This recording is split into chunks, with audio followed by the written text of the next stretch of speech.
Vamos a comenzar entonces nuestro tiempo de predicación de la palabra del Señor.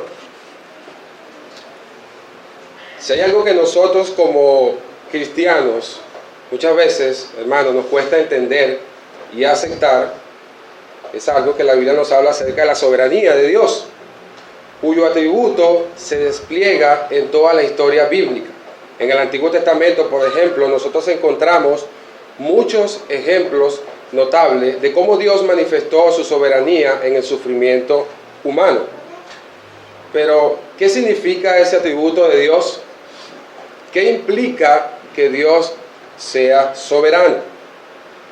Alguien dijo una vez que la soberanía de Dios significa algo como esto: que Él puede hacer lo que quiere, cuando quiere, cómo quiere, donde quiere y con quien quiera, porque Dios es soberano. Y creo que es aquí donde muy a menudo a nosotros como cristianos, como iglesia y aún a las personas en el mundo pueden surgirle ciertas preguntas como la siguiente. Por ejemplo, en medio del contexto de la soberanía de Dios y el sufrimiento, pueden surgir las siguientes preguntas. ¿Por qué sufren los justos? ¿Por qué tiene que sufrir la gente buena? Dicen muchos.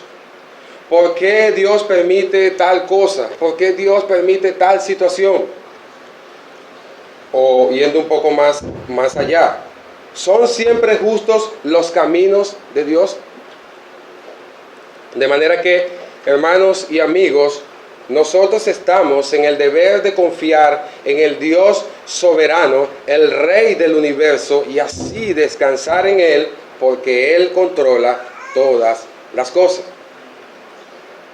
Y en el Antiguo Testamento, precisamente, nosotros encontramos un libro que yo podría decir, hermano, que nos muestra de una manera tan, pero tan poderosa la soberanía de Dios. Y ese es el libro de Job. De manera que lo invito para que esté buscando en su Biblia el libro de Job, Antiguo Testamento. Job, capítulo 1. Un libro que, le soy sincero, realmente no es un libro fácil de interpretarlo, un libro que debido a la naturaleza de su composición no es nada fácil entenderlo, pero creo, hermanos y amigos que están acá en este tiempo, creo que es de vital importancia que nosotros nos expongamos a la enseñanza que este libro nos presenta. ¿Con qué propósito? Para que nosotros podamos tener una perspectiva correcta acerca de la soberanía de Dios y del sufrimiento. Y el libro comienza hablándonos de este personaje, digamos, uno de los personajes principales acá de esta obra, y es el caso de Job. Y dice el versículo 1 al versículo 5, dice así: hubo en tierra de Uz un varón llamado Job, y era este hombre perfecto y recto, temeroso de Dios y apartado del mal. Y le nacieron 7 hijos y 3 hijas. Su hacienda era 7,000 ovejas, 3,000 camellos, 500 yuntas de bueyes, 500 asnas y muchísimos criados. Y era aquel varón más grande que todos los orientales. E iban sus hijos y hacían banquetes en sus casas, cada uno en su día, y enviaban a llamar a sus 3 hermanas para que comiesen y bebiesen con ellos. Y acontecía que, habiendo pasado en turno los días del convite, Job enviaba y los santificaba, y se levantaba de mañana y ofrecía holocaustos conforme al número de todos ellos, porque decía Job: quizá habrán pecado mis hijos y habrán blasfemado contra Dios en sus corazones. De esta manera hacía todos los días. Entonces podemos ver aquí, hermanos, primeramente cómo el autor de este libro quiere mostrarnos a nosotros un conjunto de características, ¿sí?, que forman parte de la vida de este hombre, en el cual nosotros vamos a estudiar en esta mañana en el libro de Job. Y el libro comienza hablando de esa manera para darnos como especie de unos datos biográficos de quién era Job. Podemos ver a través de los pasajes que acabo de leer que Job realmente era un hombre espiritualmente maduro, era un hombre que llegó a tener muchos hijos, tuvo 10 hijos, ¿verdad? Un hombre que también fue dueño de muchos rebaños, tenía muchísimos rebaños. Era un hombre rico e influyente también, tanto así que la misma escritura dice que de los orientales en aquella época no había otro como Job. Era un sacerdote para su familia también. Era un marido amoroso y sabio.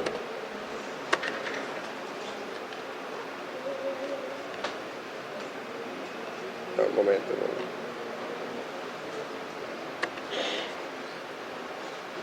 Era un marido amoroso y sabio. Otra cosa que podemos ver, otro dato interesante, es que Job era de la tierra de Uz. ¿Dónde quedaba la tierra de Uz? Precisamente quedaba al norte de la tierra de Arabia y quedaba adyacente a la tierra de Madián, donde Moisés vivió 40 años. Job precisamente era un gentil. Algunas personas, algunos hombres de Dios, algunos eruditos han dicho que posiblemente Job haya vivido durante la era patriarcal, es decir, durante la era, quizás la era de Abraham, quizás la era de Isaac o de Jacob. Realmente no tenemos esos datos completamente comprobados. Entonces, hermano, el autor comienza mostrándonos que Job era un hombre, como dice el texto, perfecto, recto, temeroso de Dios y apartado del mal. Ahora bien, nosotros antes de avanzar es importante que veamos el libro en el cual estamos entrando para estudiarlo en esta mañana, ¿sí?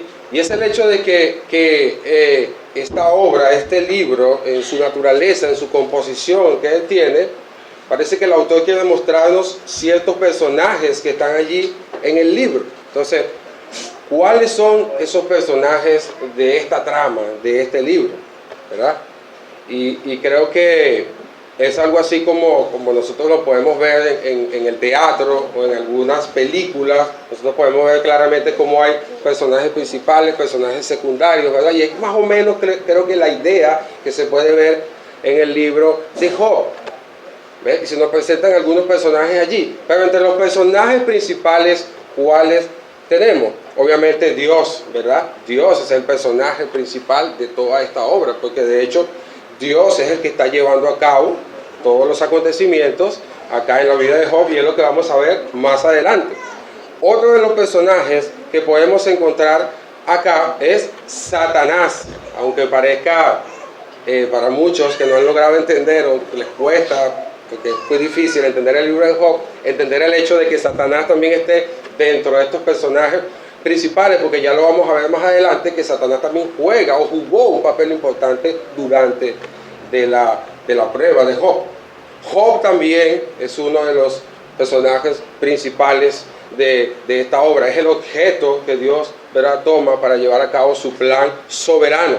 Están también los amigos de Job, que más adelante se pueden ver, como Elifaz, Bildad, Sofar, Naamatita, y también está Eliú. Ahora, como les decía al principio, hermano, realmente el libro de Job, en esta trama, en esta obra que el autor quiere comunicarnos algo, presentarnos algo acerca de Dios, porque a fin de cuentas es hablarnos acerca de Dios. En esta obra veremos un conjunto de escenas que giran en torno a un Dios soberano trayendo un terrible sufrimiento a un hombre justo cuya vida cambiará de una manera sorprendente. Repito esto.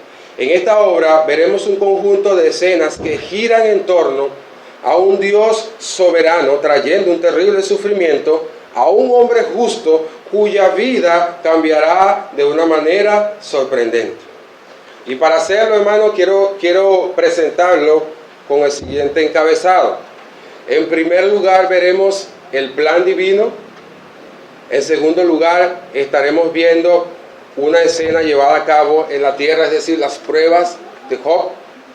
Y finalmente estaremos viendo la reacción de Job después de la prueba. Veamos pues entonces esta sorprendente trama, ¿verdad? En nuestro primer punto, el plan divino. Y hermanos, Dios está en control aún en el peor de todos los sufrimientos. Vayamos a la escritura. Dice a partir del versículo 6: Un día vinieron a presentarse delante de Jehová los hijos de Dios, entre los cuales vino también Satanás. Y dijo Jehová a Satanás: ¿de dónde vienes? Respondiendo Satanás a Jehová, dijo: de rodear la tierra y de andar por ella.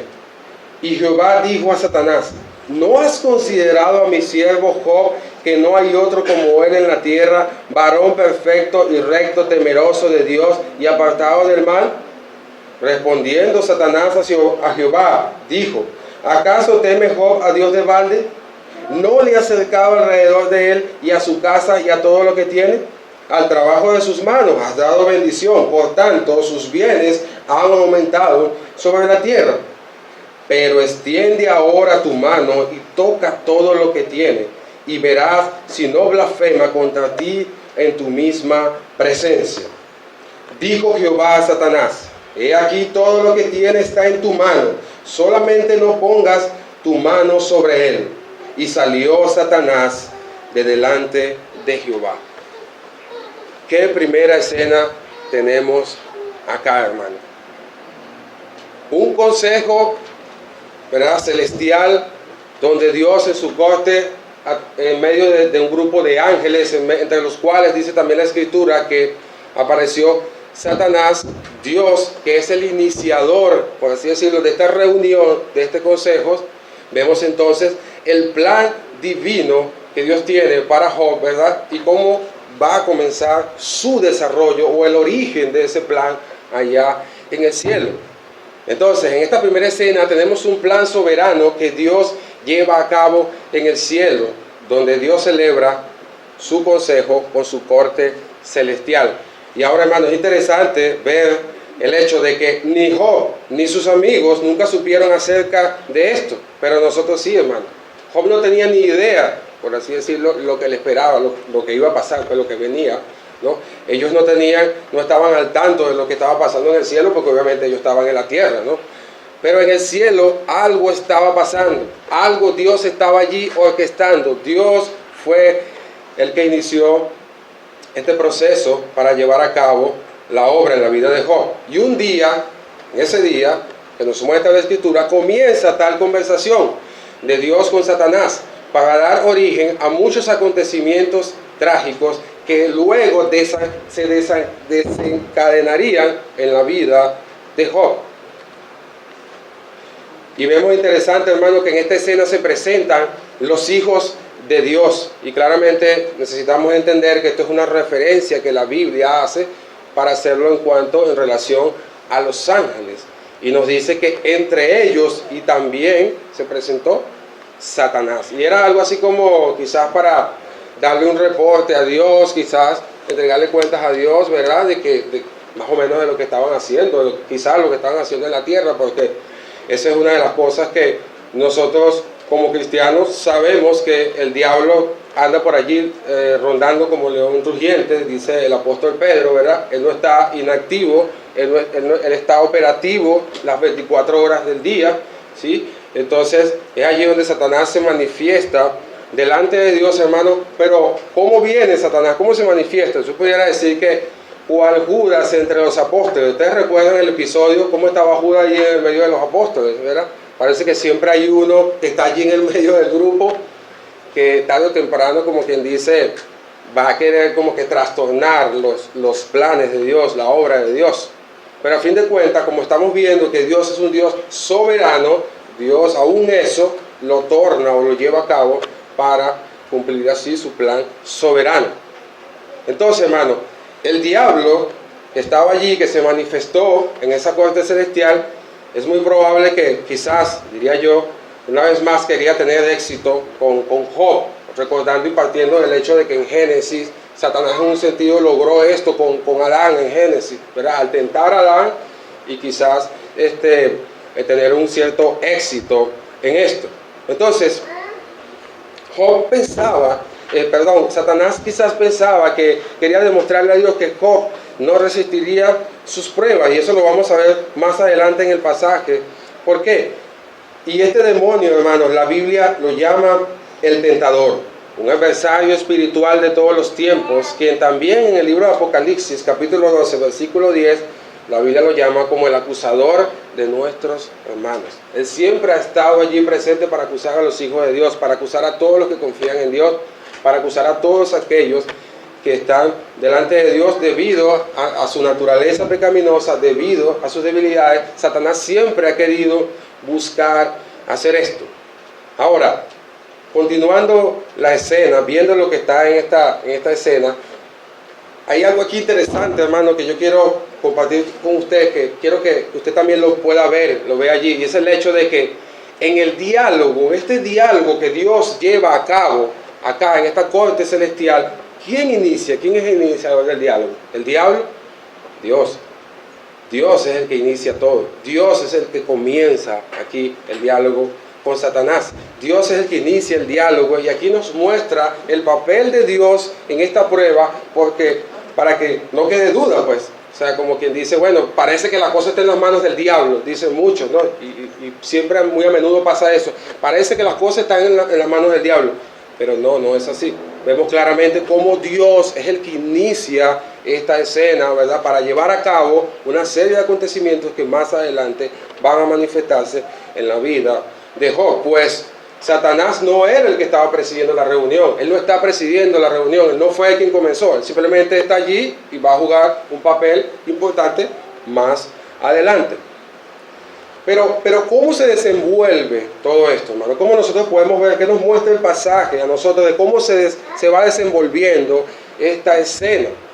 Y vemos aquí, es interesante cómo a través de una serie de preguntas que Dios le hace a Satanás, es donde Dios va a llevar a cabo la prueba que vendrá para Job.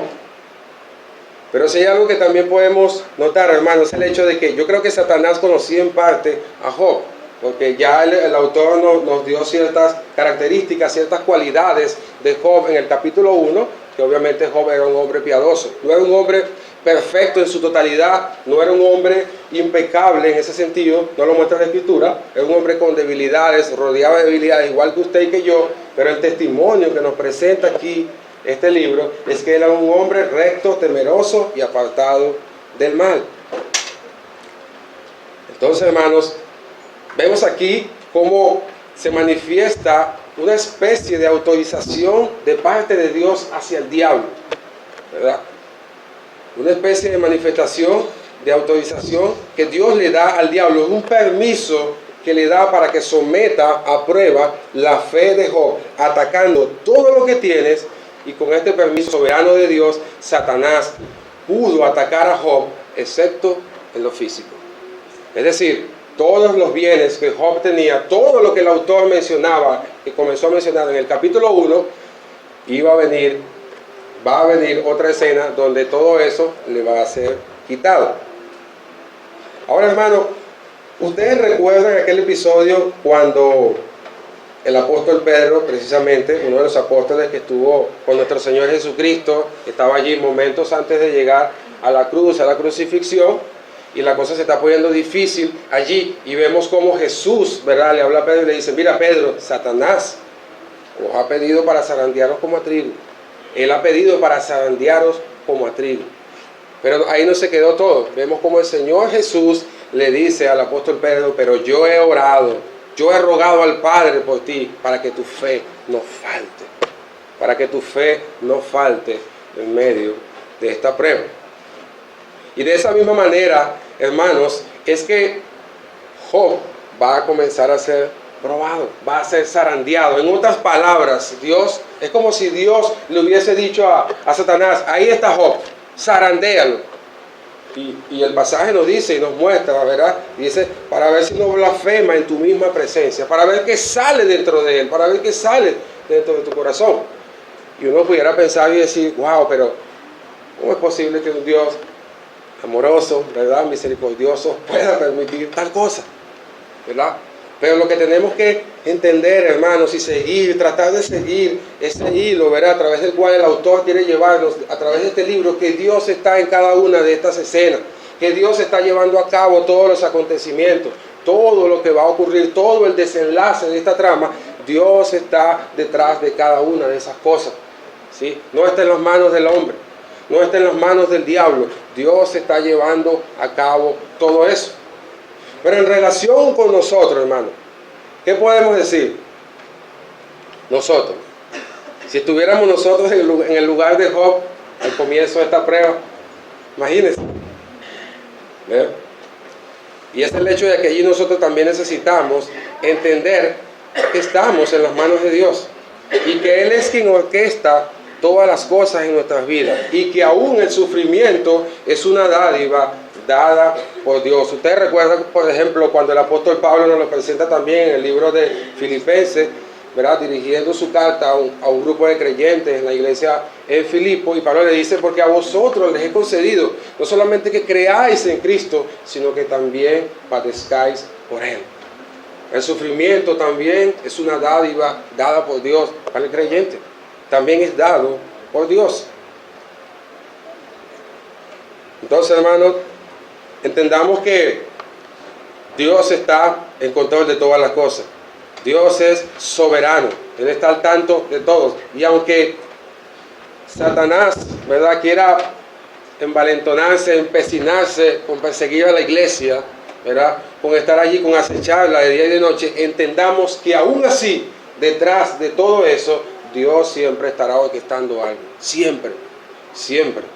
De hecho, esto me recuerda precisamente las palabras del Señor Jesucristo cuando Él dijo que ni las puertas del Hades prevalecerán contra la iglesia. Nada, hermano, nada prevalecerá contra la iglesia del Señor.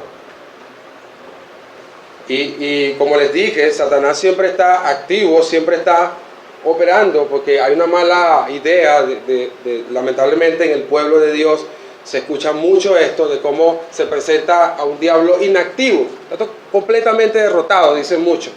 Y eso no es lo que nos dice la Biblia. Hay un sentido en que sí está derrotado.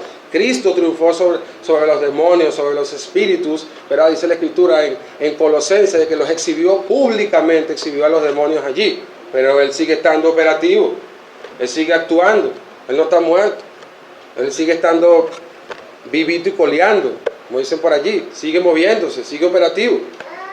Pero siempre, hermanos, entendamos que siempre estará limitado a los planes de Dios. Siempre tendrá un cerco de parte de Dios. Siempre Dios le pondrá restricciones. ¿Por qué? Porque Dios es un Dios soberano que aún los mismos movimientos de Satanás, Dios los está controlando. Dios sigue estando al control de todo en nuestras vidas, hermano. Él está llevando a cabo un plan perfecto. ¿Qué dice Romanos 8:28? Que a los que aman a Dios, el pasaje que estábamos citando en la escuela dominical, todas las cosas les ayudan a bien. Pero ¿cómo ayudan todas las cosas a bien? Es porque hay un Dios soberano que está detrás de cada cosa. De eso le está orquestando todo. Es como si nuestras vidas, sí, la vida del creyente, aún la vida de todos los seres humanos mismos, es cual escenario que Dios es el director. Que Dios es el director principal. Él es el que está guiando todo. Él es el que está allí presente moviendo cada una de las cosas para que encaje en esa obra llamada humanidad. Y Dios así cumplir su voluntad. Ahora, hermano, después que vimos la escena en el cielo, ¿verdad?, en esa corte celestial, donde Dios celebra su consejo con los ángeles y con Satanás, ¿verdad? ¿Qué fue lo que pasó más adelante? ¿Cómo se manifestó esto en la vida de Job, ¿verdad?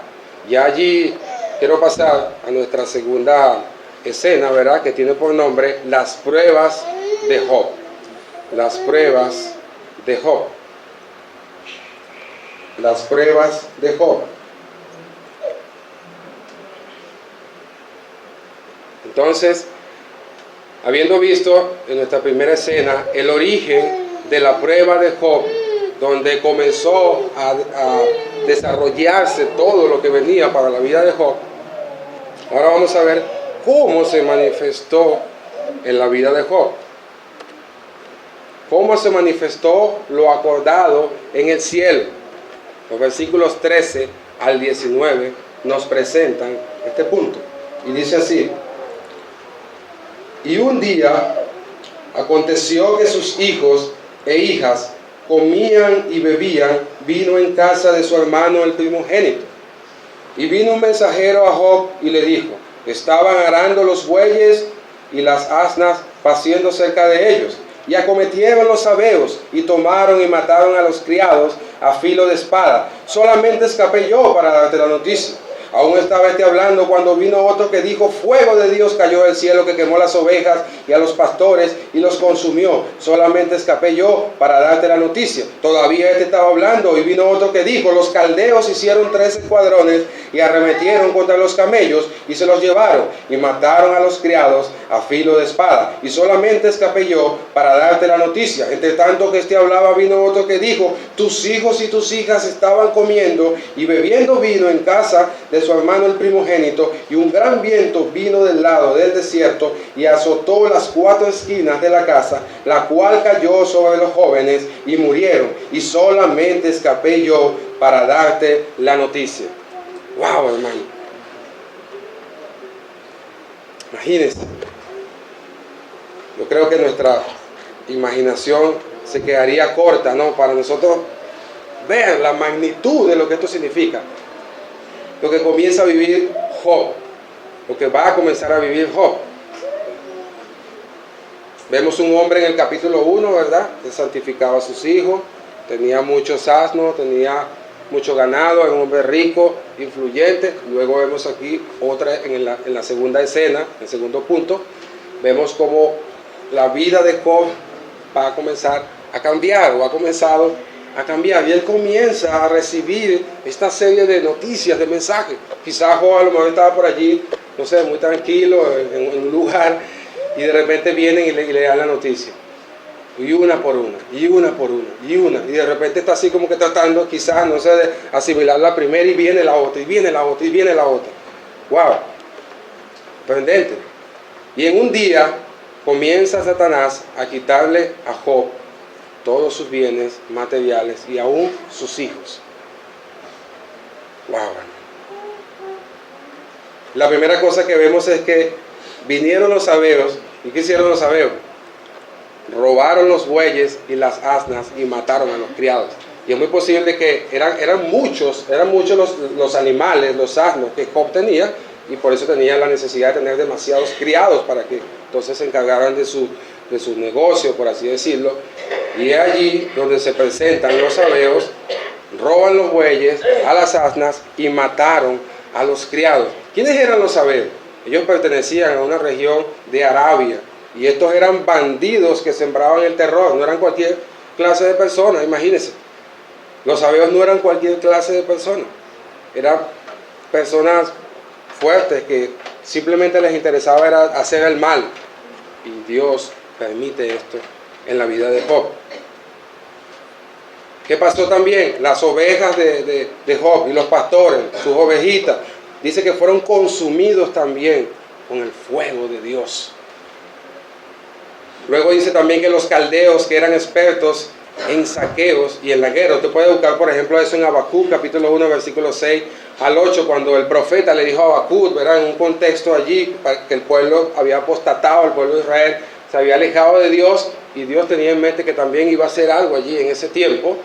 Y Dios le dijo a Habacuc: he aquí yo levanto a los caldeos, nación fuerte, nación poderosa, que de ella misma procede su propia justicia. Y son esos caldeos que están aquí, hermano. ¿Qué hicieron ellos? Arremetieron contra los camellos, se los robaron, y a los criados también los mataron a filo de espada. Pero eso no fue lo único que pasó. Los hijos de Job también murieron. Los 10 hijos que el autor nos presenta en el capítulo 1 le fueron quitados a Job. Las hijas y los hijos. Un viento abrasador que vino del desierto tumba la casa y le cae la casa encima a los hijos de Job. Y es muy interesante, hermano, porque como yo decía al principio, aunque el libro de Job es un libro que no es fácil, no ha sido fácil de interpretarlo, de entenderlo para el pueblo de Dios, pero es como si el autor quisiera, no sé, abrirnos en un sentido a nosotros esas cortinas, por así decirlo, de un teatro allí, de un escenario que Dios está llevando a cabo para que nosotros más o menos tengamos una comprensión, una idea de cómo Dios manifiesta su soberanía en la raza humana, específicamente en la vida de Job. ¿Qué haríamos nosotros en esto, hermanos, en una situación similar? ¿Qué haríamos nosotros? Quizás no tenemos ganado, ¿verdad? Como Job tuvo, con muchos bienes. Algunos no tenemos muchos bienes, otros sí tienen un poquitico más que otros. Y en nuestro país es diferente, ¿no?, la situación. Pero en nuestra época, nosotros, ¿cómo nosotros podemos, ¿verdad?, sentirnos identificados con Job? Porque nosotros también somos cual Job en muchas situaciones de nuestra vida. Que también el sufrimiento ha tocado la puerta de nuestro corazón. Dios también ha enviado el sufrimiento a nuestra vida. Quizás en una enfermedad, por ejemplo, ¿cómo reaccionamos en el tiempo de la enfermedad? Quizás, no sé, me atrevería a decir para los hermanos que han perdido sus automóviles, por ejemplo, a que hasta 2 y 3 y 4 veces lo han robado. O algún teléfono, quizás, ¿verdad? Nosotros allí, no, el teléfono no, hermano, eso no. El iPhone, tan difícil que es comprarlo, hermano. O la moto. O los hijos, o los que no podemos tener hijos. O los que ya tienen un hijo y debido providencialmente se presenta una situación en su vida y el hijo le es quitado. ¿Cómo nosotros nos pudiéramos, hermanos, sentir en momentos como estos? Y aunque ciertamente, hermanos, el sufrimiento es algo que todos los seres humanos, de alguna manera, en alguna medida, siempre estaremos expuestos a ello. Siempre vamos a estar expuestos al sufrimiento, de alguna manera. Algunos más que otros, otros en menor densidad, pero siempre estaremos expuestos al sufrimiento. Pero creo que lo que necesitamos entender, hermano, es el hecho de que por encima del sufrimiento, por encima de las situaciones más difíciles que nosotros podamos estar viviendo, hermano, como cristianos, hay un Dios soberano que reina. Hay un Dios soberano que está orquestando y ha planeado y ha orquestado cada una de esas circunstancias que nosotros estamos atravesando y que viviremos más adelante, porque el sufrimiento vendrá y quizás irá creciendo más y más.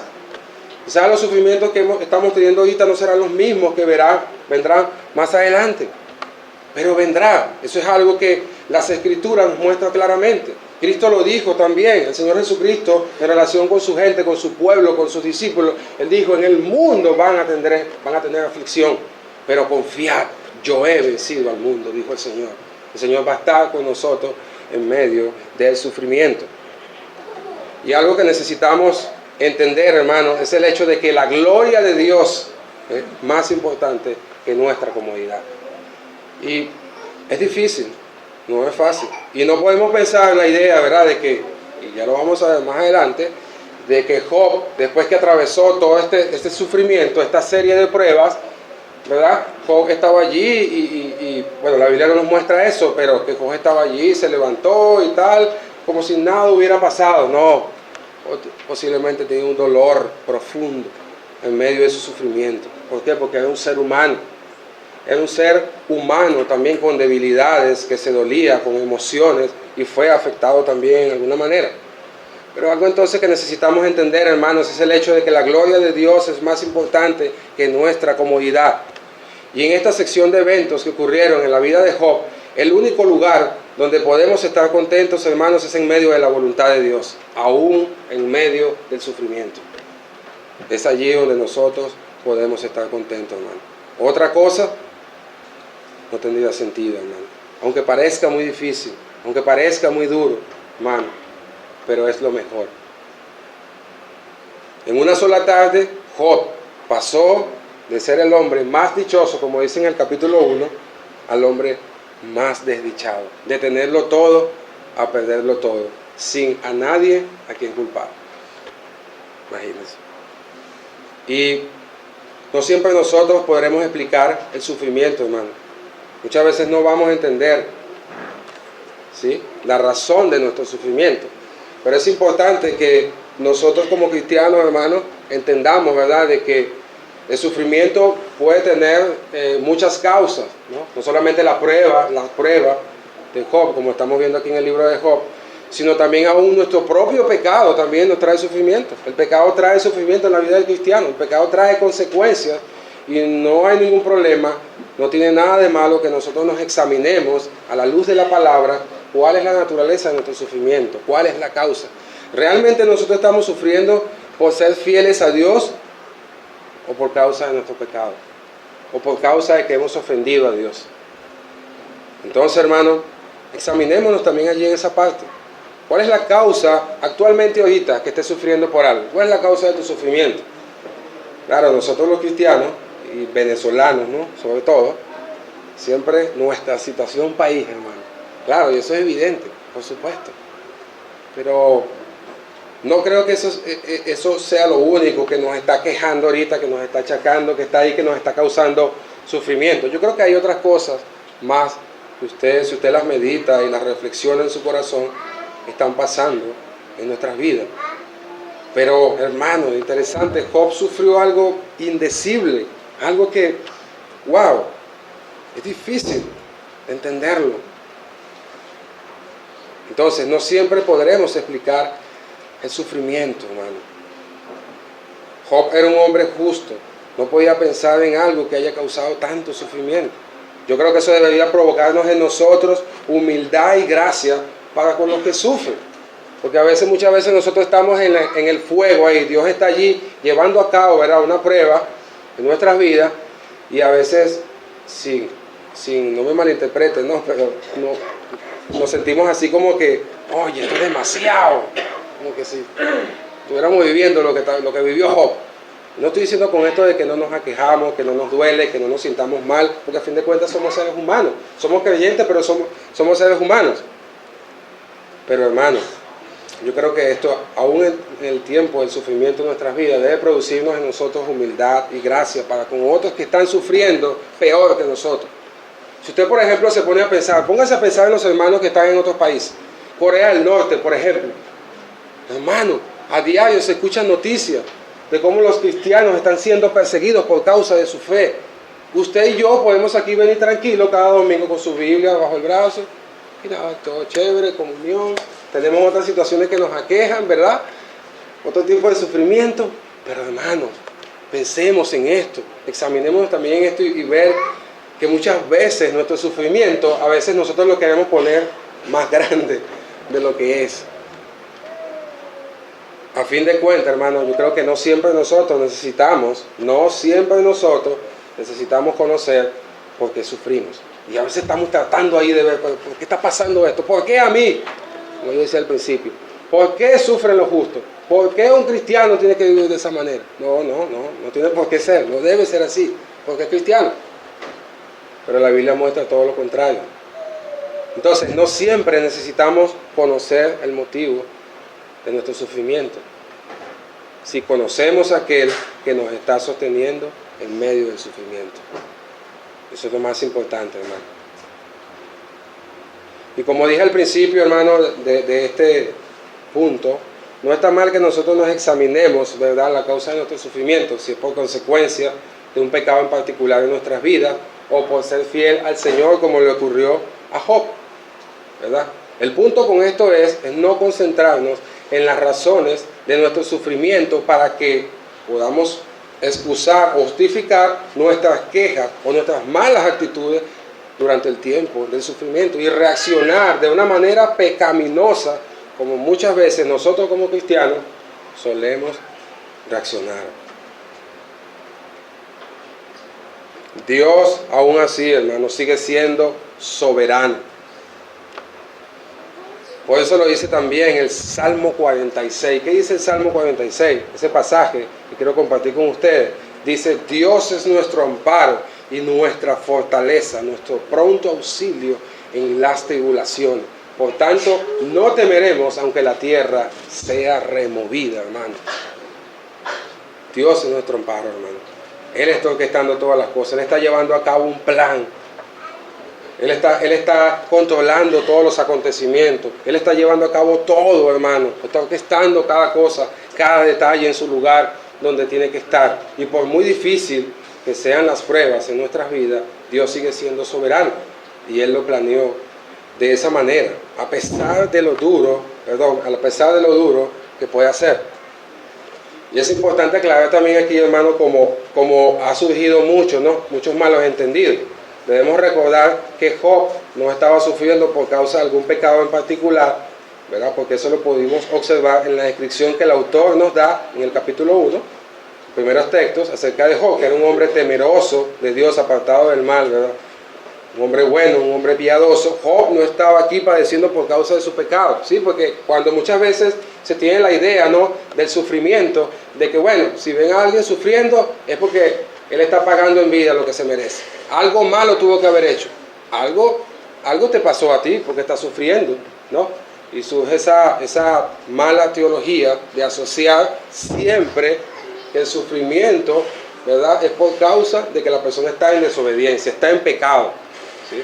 Siempre existe ese malentendido. Hay momentos en que sí puede ser así, como lo dije al principio, pero no siempre va a ser así. Y ese no es el caso de Job, hermano. Ese no es el caso de Job aquí presentado. Más adelante, por ejemplo, en los capítulos donde vemos allí los discursos que Job tiene, por ejemplo, con sus amigos, nosotros vemos allí cómo ellos están ahí, ¿verdad?, encima de Job, ¿no?, que tú pecaste, que tú hiciste esto, que yo no sé qué, que tratando de... Y en vez de ayudar a Job, lo que hicieron fue atormentar más la vida del pobre Job durante el tiempo de su prueba. Ahora, hermano, en medio de este sufrimiento, en medio de esta prueba que Job vivió, ¿cuál es la respuesta de Job? ¿Cómo responde Job? ¿Qué podemos ver aquí nosotros en las Escrituras? Cómo Job, ese Job que un día, ¿verdad?, tuvo muchos ganados, tuvo muchas riquezas, luego viene el momento de la prueba, le has quitado todo. ¿Y cuál es su reacción? ¿Cuál es la prueba? ¿Cuál es la respuesta de Job ante tal circunstancia? Ante tal prueba. ¿Cuál es esa reacción? ¿Cuál es la respuesta de este siervo ante terribles circunstancias, hermano? Porque no era cualquier cosa que Job vivió. No fue que le robaron un telefonito a Job. Lo que vivió Job fue duro, hermano. Fue duro, muy duro lo que él vivió. Y creo que ninguno de los que estamos aquí ha vivido eso. Ya aquí entramos entonces a nuestra tercera y última escena de esta trama que estamos viendo. Y esta se llama la reacción de Job ante sus primeras pruebas. La reacción de Job ante sus primeras pruebas. Versículos 20 al 22. Dice: entonces Job se levantó y rasgó su manto y rasuró su cabeza y se postró en tierra y adoró. Y dijo: desnudo salí del vientre de mi madre y desnudo volveré allá. Jehová dio, Jehová quitó. Sea el nombre de Jehová bendito. En todo esto no pecó Job, ni atribuyó a Dios despropósito alguno. ¡Wow, hermano! Sorprendente. Sorprendente cómo Job responde de esta manera ante la naturaleza de esta prueba que Job vivió y atravesó. ¿Cómo responde Job? Con adoración a Dios, reconociendo y entendiendo que Dios es un Dios soberano, que Dios estaba detrás de todo esto. Seguramente Job había recibido las otras noticias con calma, los camellos, las ovejas, los pastores, pero cuando llegó la noticia de la muerte de sus hijos, por ejemplo, quizás allí manifestó su dolor, expresó su dolor. Jacob hizo lo mismo. ¿Recuerdan Jacob, uno de los patriarcas, cuando le avisan y le dicen: mira, los hermanos de José, los hermanos malvados venden a José, ¿verdad? Lo venden como esclavo, y llegan y le mienten al papá y le dicen: José, algún animal se lo llevó, una bestia lo devoró. ¿Y qué hace Jacob? Rasga sus vestidos allí, ¿verdad?, como una manifestación de su dolor, como una manifestación de lo que hay en lo más profundo de su corazón. Y esa es la idea aquí que se presenta en la vida de Job también. Job, su reacción fue esa. Él no reaccionó pecaminosamente. Él no dijo, ¿por qué Dios tienes que permitir esto? ¿Por qué me tienes que quitar todo lo que me diste? Job no reaccionó de esta manera. Job comenzó, hermanos, a manifestar su dolor que había en su corazón.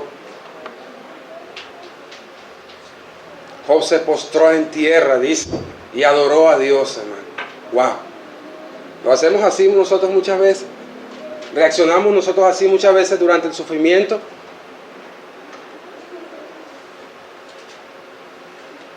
Podríamos, no sé, quizás usar un poco nuestra imaginación y retrocediendo un poco a la primera escena, ¿verdad?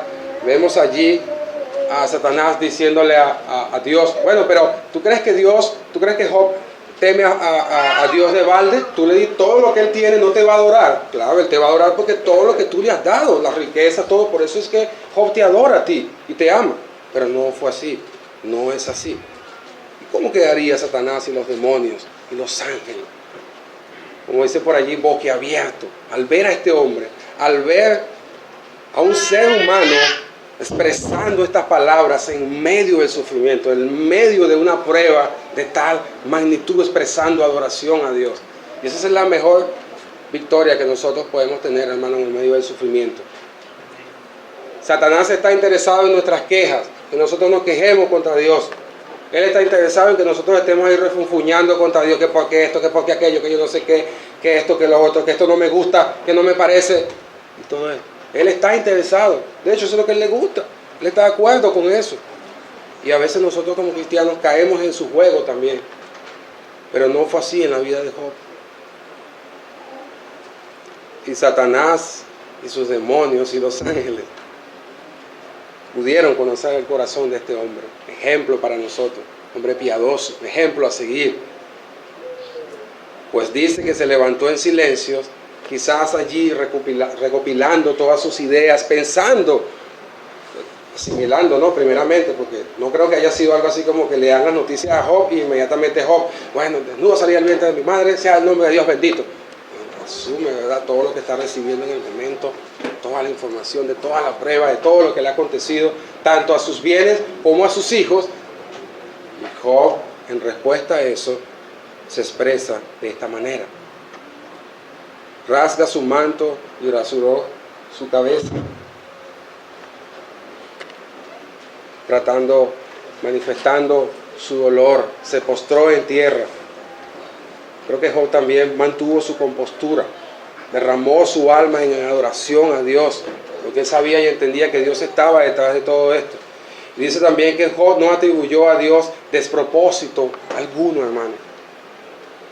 No se concentró en allí en echarle la culpa a Dios, que ahora, ay, mi vida es una miseria ahora, y ahora, ay, qué sufrimiento, y allí, y ahora qué, ¿verdad? No fue así. Este hombre que Dios mismo había capacitado para el momento de la prueba. Y al usted hacer una retrospectiva, retroceder hacia los primeros puntos, vemos cómo Dios, cuando Él comienza a orquestar todas las cosas, Dios estaba seguro de lo que estaba haciendo. Claro, le dice a Satanás y le entrega a Satanás a Job, y ahí está, sabenéalo. Dios estaba seguro de lo que estaba haciendo. Pero hermano, ¿qué podemos nosotros también aprender y ver siempre y tomar en cuenta en medio del sufrimiento? Que el sufrimiento siempre, hermano, siempre el sufrimiento va a sacar, lamentablemente nos pasa, lo peor de nosotros. Es como si usted agarrara una fruta, algo, usted quiere saber si la fruta está buena, muchas veces usted le agarra la peta, ¿verdad? Y le da allí, es lo que sale, ahí como huele, ¿no? Así más o menos le sucedió a Job. O cuando usted ve una planta, una mata, ¿verdad?, que está cargada de fruto, usted sacude allí para ver qué es lo que cae allí, qué es lo que sale de esa mata, ¿verdad?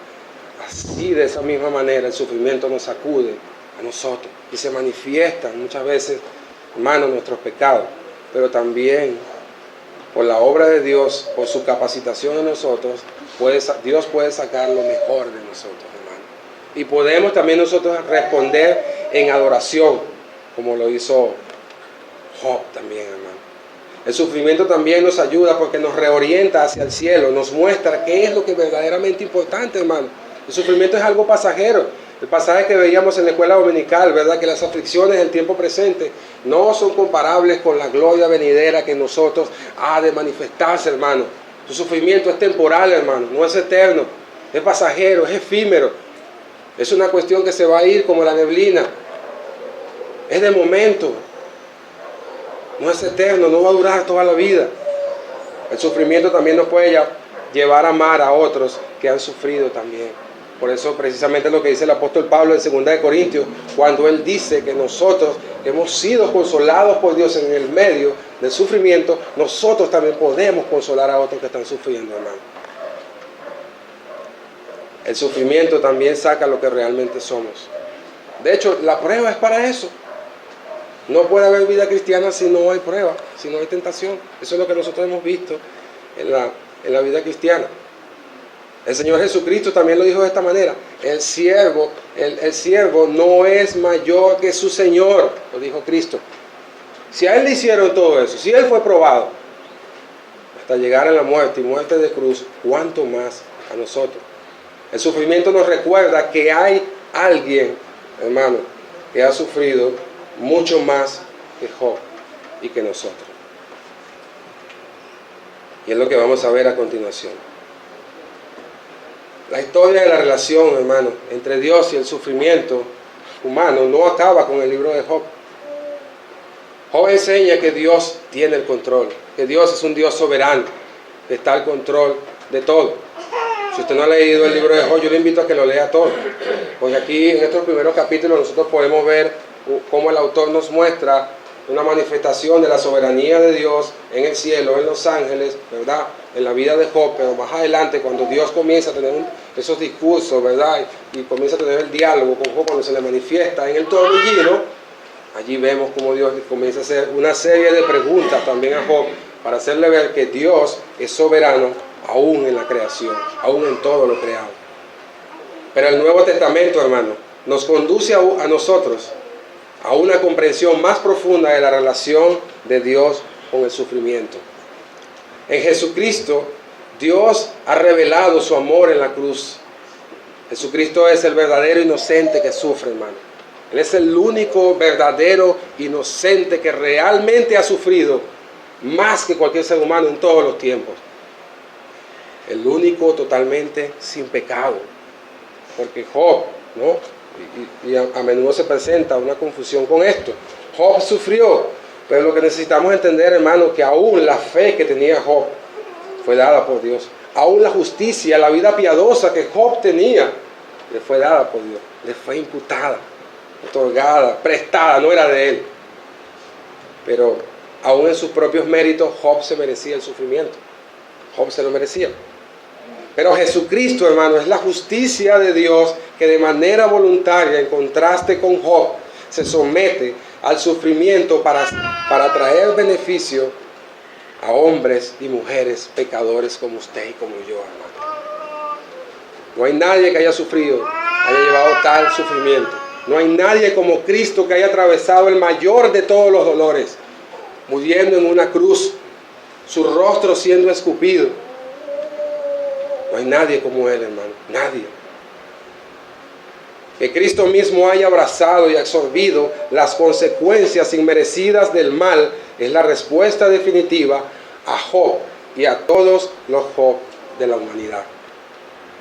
En Jesús Dios entra en el mundo del sufrimiento humano con el fin de redimir a la humanidad. Jesús sí experimentó lo más intenso del sufrimiento humano en la cruz y lo hizo sin quejarse. Jesús lo hizo sin quejarse. Cristo ha llevado el mayor de todos los sufrimientos, hermano. Tú, amigo, que te encuentras aquí en esta mañana, que quizás no conoces a Cristo, yo sé que tú te has hecho quizás muchas preguntas en tu vida y tratar de buscar la razón de tu sufrimiento, la razón de por qué tu vida ha sido como es o como está hasta ahora. Pero déjame decirte algo. Jesús sufrió mucho más que tú. Jesús llevó un sufrimiento que no tiene comparación. Jesús murió en una cruz del Calvario, recibiendo todo el peso de la ira santa de Dios para salvar a pecadores culpables. Y tú puedes ser uno de ellos en esta mañana que sea salvo. Si crees en Él, si te arrepientes de tus pecados, si dejas de una vez por todas de poner tu mirada en el sufrimiento, de buscar respuestas a los sufrimientos de tu vida y pones tu fe en Jesús, crees en Él, te arrepientes de tus pecados, entonces tú serás salvo y tus sufrimientos tendrán sentido. Si pones tu fe y tu esperanza en el Señor Jesucristo. Amados hermanos, recordemos entonces esto, hermano. Entendamos que el sufrimiento es temporal. El sufrimiento no va a durar toda la eternidad, hermano. Entendamos que aún en el mayor de todos los sufrimientos que nosotros podamos vivir, hermano, hay algo que nos está esperando. Algo mucho mejor, algo glorioso, hermano. Nuestro Rey va a venir, hermano. Y todos nuestros sufrimientos se acabarán, hermano. Oremos al Señor. Padre, gracias, Señor, porque, oh Dios, tú eres un Dios soberano, Señor. Tú eres un Dios que te nos has dado a conocer, Señor, por medio de tu palabra, Dios. Gracias, Señor, porque nosotros siendo criaturas, Señor, pecadoras, malvadas, tú nos salvaste, Señor. Y ahora, Señor, estamos aquí para adorarte, para rendirnos ante ti, Señor. Gracias, Jesús, porque tú llevaste el mayor de todos nuestros sufrimientos, Señor. Tú moriste en una cruz, Señor. Tú derramaste hasta lo último de tu sangre, Señor, para salvarnos a nosotros, Señor. Oh Dios, queremos maravillarnos una vez más, Señor, en esto. Gracias porque ahora entendemos, oh Dios, que cualquier sufrimiento que nosotros tengamos en esta vida, Señor, tiene sentido, Señor. Tú estás llevando a cabo un plan, Señor. Tú eres soberano, Señor. Nuestras vidas están en tus manos, Señor. Y tú estás guiando y orquestando todo, Señor. Gracias, Dios. Gracias, Señor, por hacernos partícipes de los sufrimientos en Cristo, Señor. Gracias porque nosotros siendo pecadores inmerecidos, Señor, que no merecemos tu gracia, sino tu justa condenación, tú nos salvaste. Y ahora, Señor, nos has llamado para que suframos como Cristo, Señor, siendo nosotros pecadores, porque Él nunca pecó y nunca se halló engaño en su boca, Señor. Gracias, Dios. Gracias, Señor. A ti sea la honra y la gloria, Señor, por siempre, Señor. Te pedimos y oramos todas estas cosas en el nombre de Jesús. Amén.